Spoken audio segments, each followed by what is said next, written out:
With that, I'd like to yield 3 minutes to the gentleman from Utah, Mr. Stewart. The gentleman from Utah is recognized for 3 minutes. Mr. Speaker, I am honored, yea, I am thrilled to stand and speak on this subject. It is the primary reason that I ran for Congress. And I think it is the defining issue and the most critical argument of our day. We are at a crossroads in our history. I believe that this time is that important. What we do at this moment will determine the future of our nation. It will determine the future of our children. It will determine the future or the death of the American dream. Stephen Covey, one of the great innovators and business leaders of our generation, and a man who happens to be from my home state of Utah, popularized a time management concept called the urgent important matrix. And the point of this was to help us focus on those things that are both urgent and important, and to let the other things go. And frankly, as a Congress, we do a terrible job at that. We often legislate based on the crisis of the moment, lurching from one man-made crisis to another. And the budget is a great example of that. For years, we have treated this as if it is neither urgent nor important, as if it could go on forever, but we know that that's not true.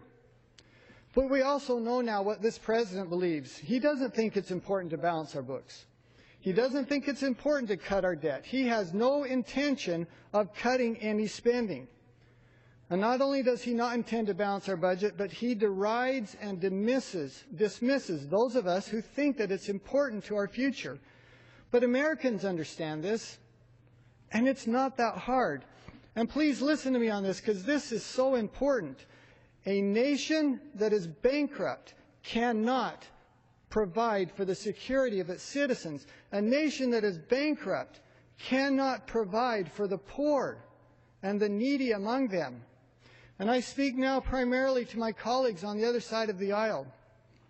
If you care about the poor, and I know that you do, and by the way, I do as well, then care enough to help them in the long run, not just for the next few years. There's nothing compassionate about letting Medicaid or Medicare go into bankruptcy. There's nothing compassionate about letting Social Security fail. But that's what's going to happen if we don't have the courage to fix this thing. And we have to fix it now. This is both important and urgent.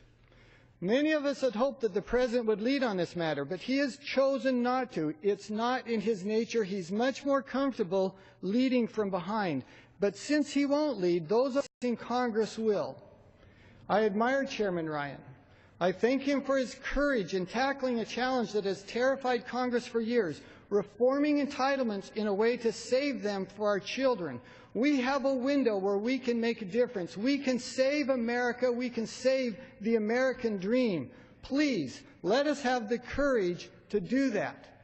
And that is why I support Chairman Ryan's budget and urge my colleagues to do as well. Thank you, Mr. Speaker. I yield back my time. Time of the gentleman has expired.